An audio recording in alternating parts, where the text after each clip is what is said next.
Mano vardas Povilas, esu pirmo kurso studentas Kauno kolegijoje, studijuoju dantų techniką, mėgstu aktyvų sportą ir mėgstu groti gitarą.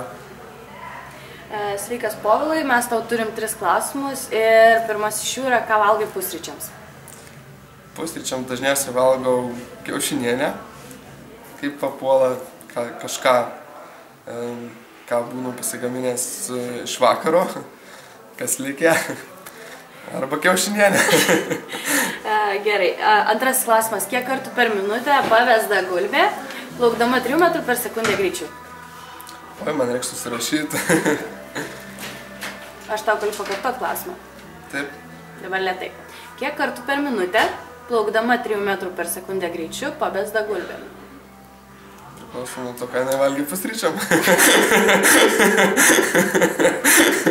Ok, ir trečiasis klausimas, ką darysi, jei laimėsi? Džiaugsiuosi. Ačiū.